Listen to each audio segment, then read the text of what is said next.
And take a look at the latest entry from Command Post Games in their pub battle system. This is their treatment of Waterloo.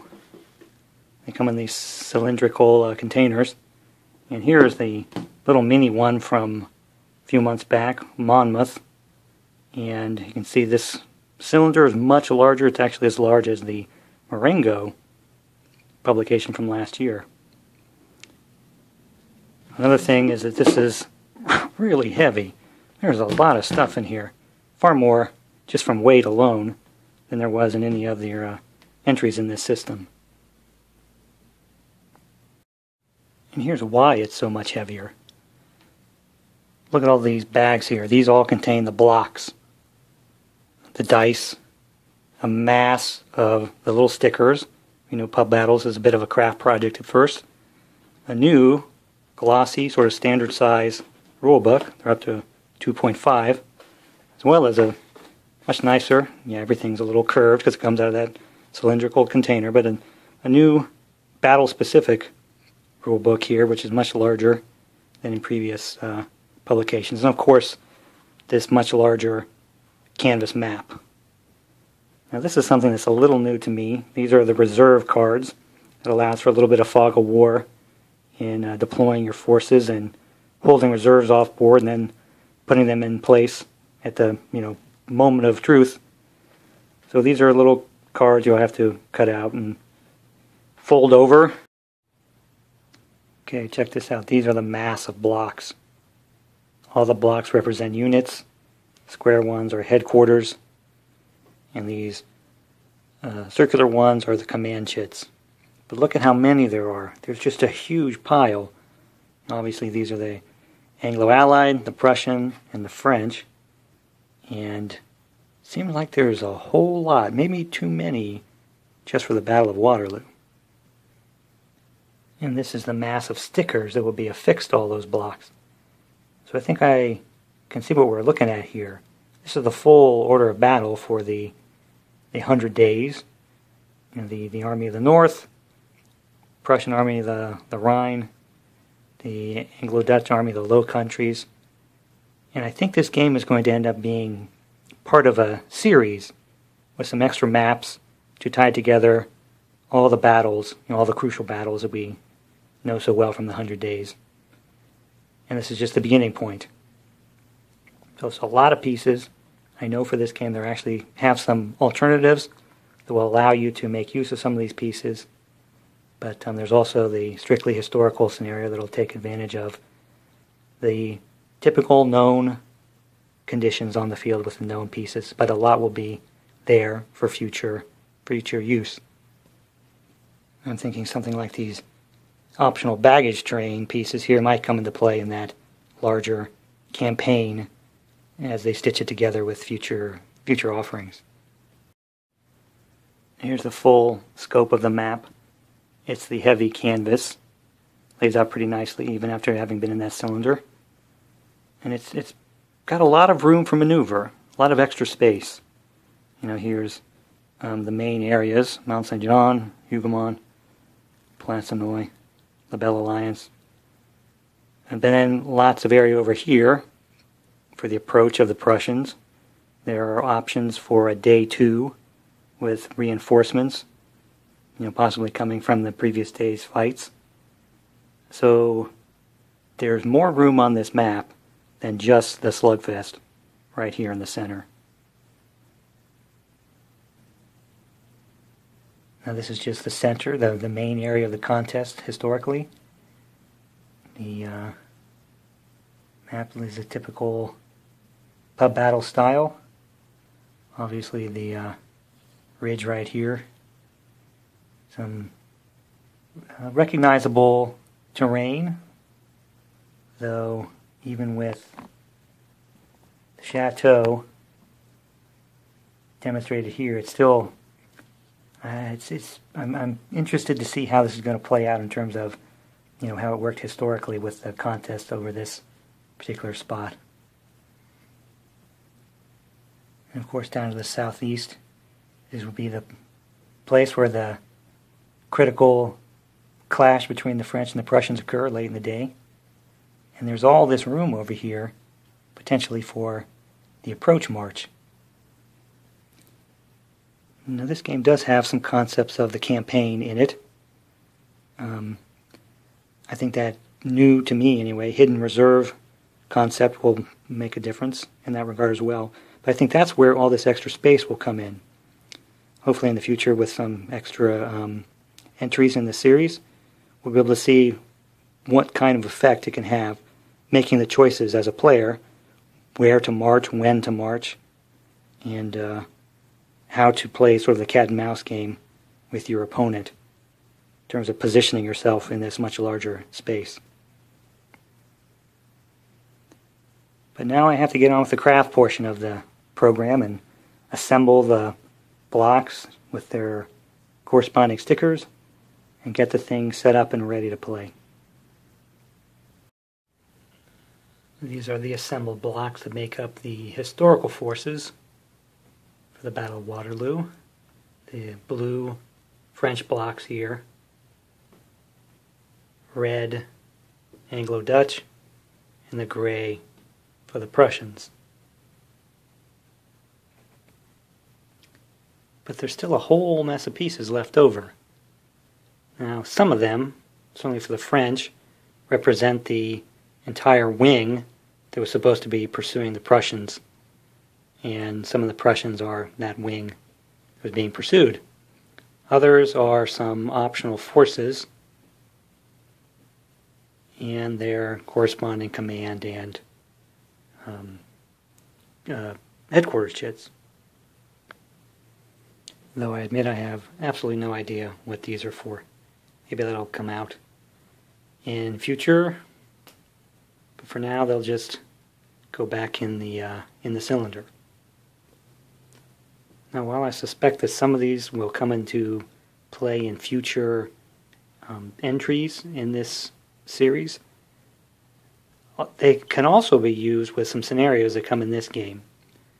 There can be alternate reinforcement schedules, maybe more of a concentration of the French when their pursuit doesn't quite achieve what they want. So you see like the 3rd Prussian Corps followed by that Grouchy's wing coming onto the field. But those are alternates and, to be explored beyond the historical game. This is the historical setup looking to the west. Here on the east, the Prussians will be entering here when their reinforcements arrive. Dead on the French right. Now, the historical setup is provided by the game. The rule book has a full color layout of the historical positions as they see it. But there's also a general guide for a free setup. You have the lines to guide your setup, but you can then arrange your forces as you see fit. And looking south from behind the Allied line, of course these blocks are turned up just for the sake of showing where the positions are. That would indicate they're all in spent condition, but generally they're deployed this way, so the opposing players can't see which what forces are actually in front of them. And the French lines looking north with the massive artillery out front. Of course, Napoleon is guard in reserve. In the bird's eye view, see with the forces clustered in the center, there is some room for maneuver on the flanks, certainly here on the eastern side for the Prussian arrival. But I'm actually a little surprised at the amount. I don't think I appreciated how much space there is to the north of the field, and how little there is down south. I'm not sure that's how that's going to play out in the future installments I predict for this little campaign. But it seems like there's less space to maneuver on this side of the map than I originally anticipated. The game is 7 turns long, and the Prussian reinforcements will begin arriving here on the first 3 turns, just coming in 3 waves. The French will be hard-pressed to make their advance and defeat the British before they have to hold off the Prussians. So here's the board with the pieces properly arrayed, obscured. These are the fresh state, and all the headquarters are obscured, so when you're looking at your opponent, you don't know what they're showing you. Now, version 2.5 of the Pub Battles rules don't seem to be much different from the 2.0. A few clarifications, small things, I think. You see the blocks backstopped here. This is called supporting position. And it was just clarified that artillery, indicated by the dot there, is actually not able to be in a supporting position. They can be supported by infantry, but they themselves can't support. Now, for all intents, the rule works exactly as it did before, and really the 1.0 version. But that just, I don't know, makes it seem more logical, I suppose, that you're supporting artillery with infantry. But the effect is the same. When you are supporting artillery, you get the first shot in the defense to disrupt the attacker. But otherwise, the concepts are all the same. You place all the command chits in a cup, draw them randomly. When a chit is drawn, you are able to move the forces of that command. In order to move adjacent to an enemy force, you must be within range of a headquarters associated with that block. Movement is done at fixed increments across the map. There's no hexes or anything, and you use measuring devices. So one of these sticks can move in infantry. The longer one is for cavalry. The game actually provides these. Really, they're like lamp pole chains for measurement. They work really well in lieu of any kind of purchased or homemade sticks. Then when you have contact between blocks, you're able to conduct combat at the end of a turn. That's just simple die rolls. Cup of dice approach. Roll 3 dice, and on a 4 or higher, you score hits.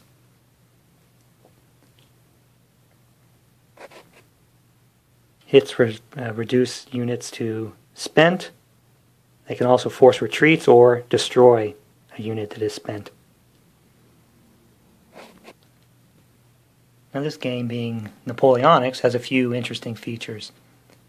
The first are the ability to charge. Certain cavalry and guard-type infantry can initiate a charge. And that means that during the movement portion of the turn, when they engage an enemy block, they can actually conduct a fire against that block. Both sides have that capability. Where the heck is it?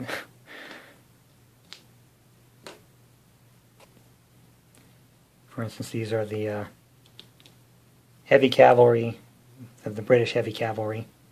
And the cavalry types are, it's a little hard to tell, but like the little pennant there is for lancers. This diagonal line here in the center of the color is for heavy cavalry, and then plain old light cavalry has no line and no pennant. Cavalry against cavalry, the weight, heavy, medium, light, makes a difference. And then who can charge is controlled by the weight as well. So effectively, light cavalry can't charge the same way that the heavy cavalry can. Charging is really a pretty important benefit, and the French have more of that capability at their disposal. The reason being that just the nature of the movement system means that pieces can come into contact and then retreat from contact. So you may be trying to engage the enemy, but because they're able to, structure the movement the way they like, they can avoid it. Whereas when you can charge, you're guaranteed to close and possibly do some damage. While light cavalry can't charge, per se. They're still pretty effective in their role. I mean, once the enemy starts to become spent and used up, that fast cavalry can still sweep on top of them and have a pretty strong effect against the weakened infantry and when combat does occur. So just because they're not charging in the game terms doesn't mean they're not still wreaking havoc as they did historically.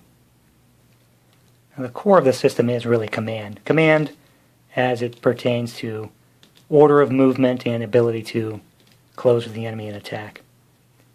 And one of the key aspects is that when chits are drawn, you can alter the order of that chit draw through a die roll and applying the command rating associated with that chit.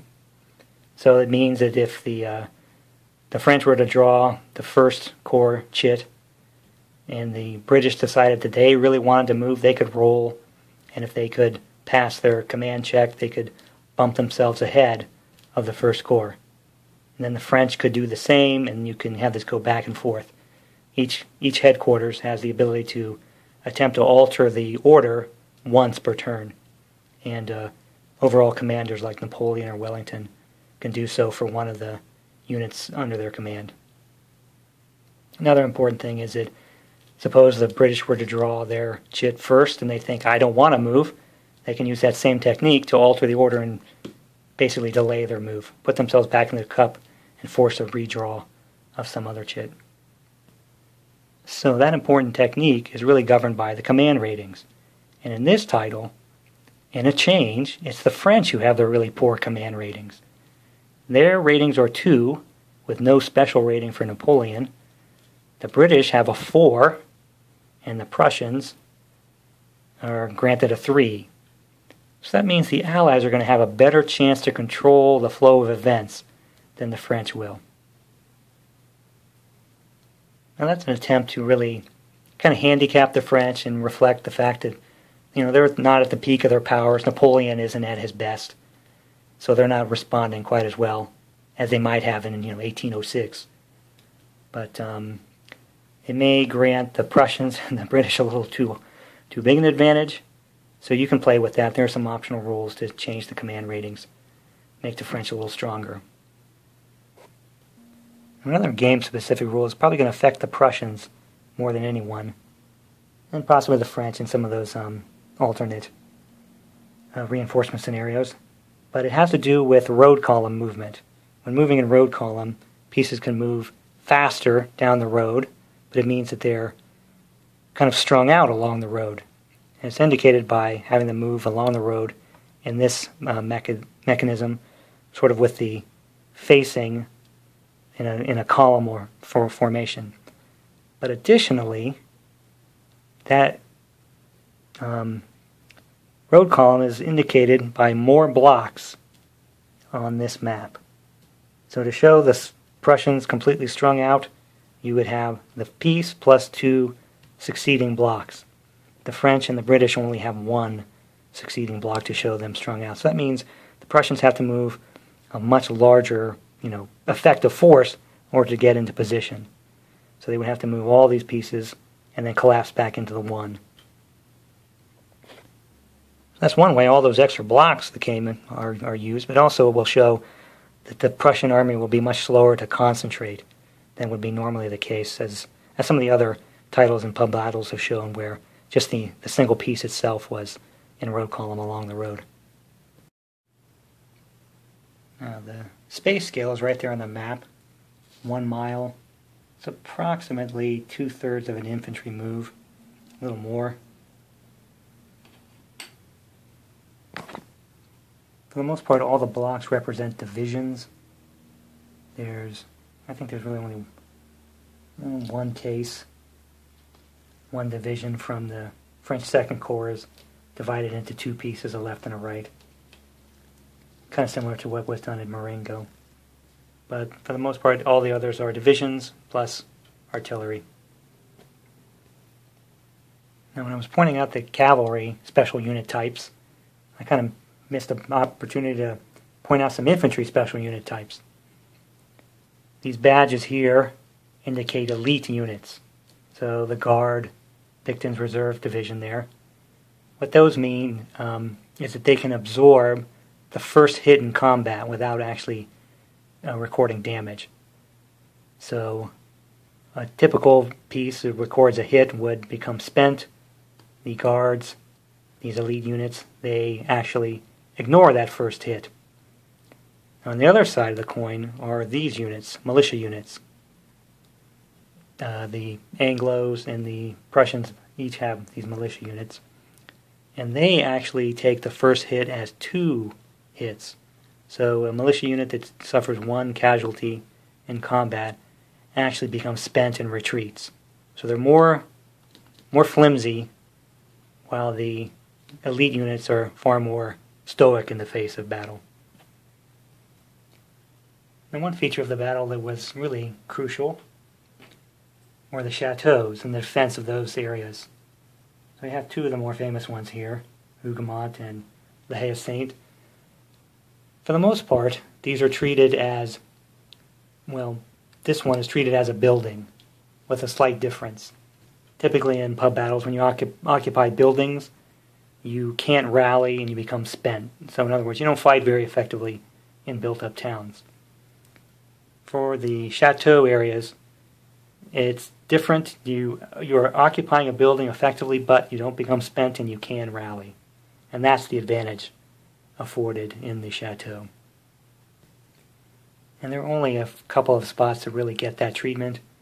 For instance, this one, La Haye Sainte, is considered too small at this scale, so it's just treated as eye candy, a location for you to look at and understand and know, I guess. We play to win the game, and this game is won by destroying the enemy force across from you. There's various scenarios, but in the historical one, what that amounts to is the French have to defeat the British, even though the Prussians are going to be coming in on their flank. They're really only responsible for destroying the British army. Now, destruction is just elimination of pieces, essentially half of the army. So if the French can eliminate half of the British pieces while not losing half of their own, and that's while fighting the British and the Prussians who will arrive, they would win. Otherwise, the British or the Allies will win. Now, looking at this opening position, the French are arrayed pretty heavily on their right. The left over here is fairly weak. There's some cavalry in a division, but most of their artillery is here, kind of poised to strike.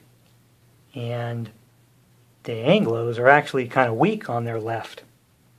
They're a little stronger here as they loop around, but they're kind of wide open. They're almost as if they're expecting to link up with somebody. So the French will probably do well from this historical position to go ahead and strike with their right as hard as they can, and possibly even just drive a wedge between them and the arriving Prussians, which they aren't supposed to know are going to be arriving. They think their wing is chasing those guys away. Now, from the Anglo-Dutch perspective, they're fairly evenly spread. They have artillery across the center here. They do have Cook's division, which is an elite division, out here in the Hougoumont area. So they're kind of exposed, but they are strong. And several other strong formations are here on the right, including some cavalry. But otherwise, their center is really well held with their heavy cavalry and their, I think those are dragoons. So they're pretty stable here in the center, and they have fairly good positions on these rises, along with the chateaus. But again, they are very exposed here on the flank. So this could be a bit of a battle of maneuver in the beginning until the Prussians can link up and kind of hold that left flank. And this is the end of the first turn. First thing we'll see is that the satellite reconnaissance alerted Napoleon to the arrival of the Prussians, so he dispatched 2 cavalry divisions to try to head them off and hopefully delay their advance. Now on the French left, what was supposed to be a minor spoiling attack went horribly wrong, with the Second Corps being thrown back with pretty severe losses, including one unit from Jerome's division. So they lose one more and they will no longer be able to rally. Now on the right, First Corps had a little bit of luck in that they ejected one unit from the British First Corps from this built-up area right there. Now, I kind of ran into my first question about the new rules, especially the field of engagement. It states that you can't be within a third of a movement of the enemy unless you intend to attack them. Well,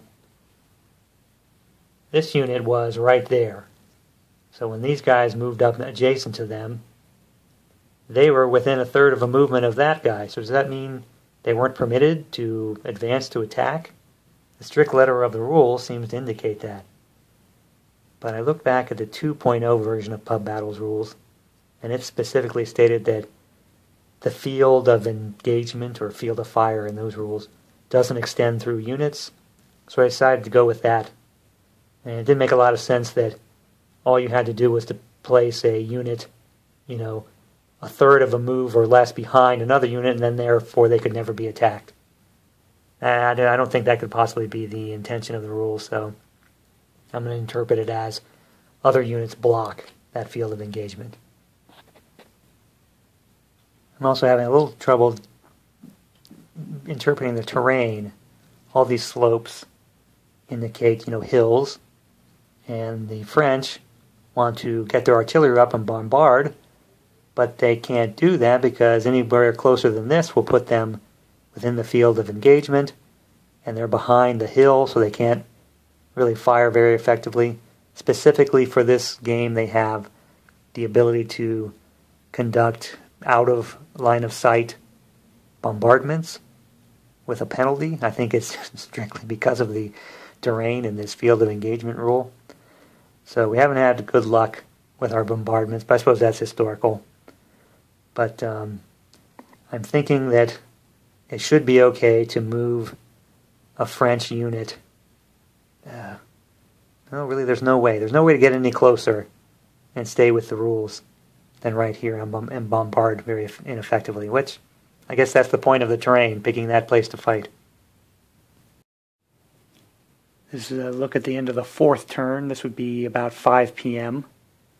See, the French and the British are hitting it hard right in the center, and the Prussians are just barely beginning to make some inroads here with the slow accumulation of their forces with the pieces strung out in road column there. The losses are beginning to mount, especially for the French. They've lost 4 pieces. The British have lost 2. Only 1 cavalry piece for the Prussians.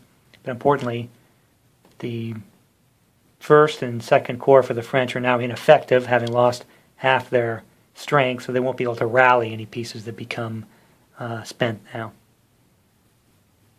Here on the left, the French have spent too much of their strength, especially in the Second Corps here, going at the chateau.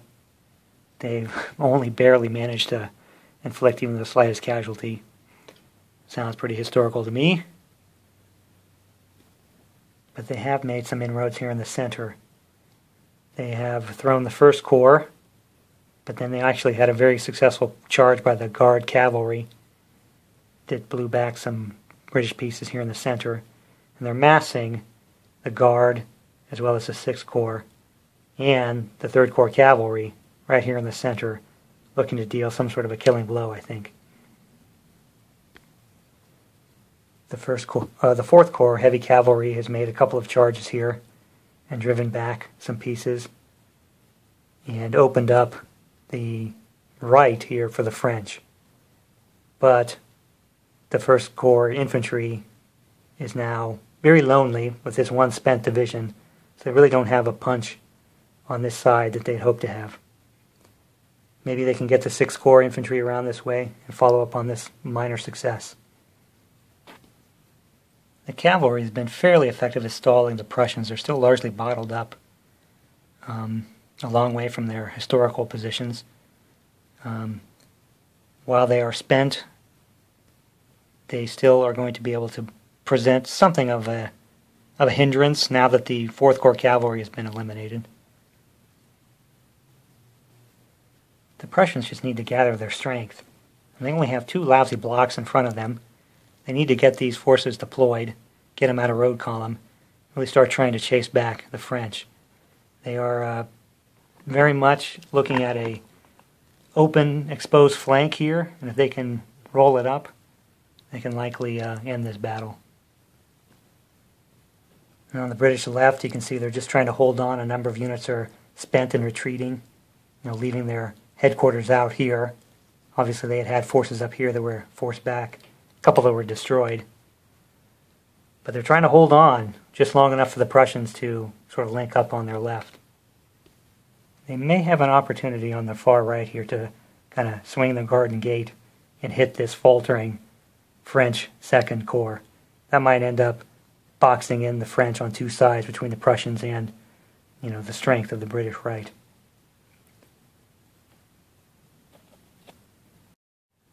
And before I head off and finish the scenario, I am going to clarify something I was wrong about, which is the field of engagement. It does extend through pieces, through blocks. So that means this unit has a field of engagement to there, that one has one to there, so it kind of sets up some defensive possibilities whereby, rather than maybe directly supporting a piece, you would have one a little farther behind and let its field of engagement actually keep forces at bay. So it means you really can only approach and attack pieces that are either directly supported or alone. I wonder how that's going to play out, I think, in some free setup scenarios. Makes me think that the historical setup is not the ideal, but we'll see how that goes. And it came down to the final turn, as it usually does in a pub battles contest. See, the Prussians managed to push forward, so they actually were a little too late. The French are holding the position here. They've driven through the Chateau Hougoumont. They've gotten up to Mont-Saint-Jean. The remnants of the British are kind of in a free fall back here, moving away. And the final losses are pretty staggering. See, the French have lost 8 pieces, but that's short of the 11 that the British needed to inflict. And we see the British here have lost basically the entire of their 1st Corps, virtually the entirety of their reserve, much of their 2nd, and much of their cavalry. So a total of 10 pieces lost for the British, with a requirement to lose 8. That would be half their force. So that ends up with a butchered, broken army and a French victory. The Prussian losses actually aren't too bad, but still, 5 pieces is pretty significant. I think the French victory can be attributed to really 2 things. The preponderance of the guard and heavy cavalry that they have allowed them to make some charges, and possibly the complete misunderstanding of the field of engagement rules. Sometimes I couldn't quite figure out if I was able to make attacks or not. Did that field of engagement, is it a force field that repels, or do you actually sort of negate it when you establish a valid attack? I was never quite clear on that. But the other thing that might be kind of bogus, really, was the French rushing cavalry on the first turn to block and screen the Prussians. It almost seems like that's a little too much foreknowledge, more than they may have really been able to presume or have knowledge of. I think I might consider a house rule that forbids them from moving that direction until the Prussians actually arrive. Because really the ability to keep the Prussians at bay for such a long time is what allowed the French to concentrate the Guard and the 1st and 6th Corps and just pummel the British mercilessly. Due to just the sheer size of the forces involved, the number of commands, this one actually plays a little more slowly than some of the other pub battles that I've played. But that's not really a problem. It just means there's more to do. It actually lends itself, I think, to multiplayer pretty well, even without going full bore into sort of the role-playing aspect that pub battles makes available for multiplayer. So I think limiting the French to one player might be the way to go, even with multiplayer, making it harder for them to make decisions, scanning the whole of the field. But overall, I think it's a pretty good representation of the Battle of Waterloo, and it fits pretty well with the pub battle scheme. I think with the optional reinforcements and sort of campaign nature of the different scenarios just for this game make it well worth the effort. I also think a free setup version would be a good alternative to that historical, and that of course is just part and parcel to pub battles. But I'm really looking forward to the remaining entries in this little cycle to allow us to see how the campaign might play out in the larger scheme. So we'll see those maps and scenarios come out hopefully in a timely fashion. But for the now, this is a pretty good entry in pub battles.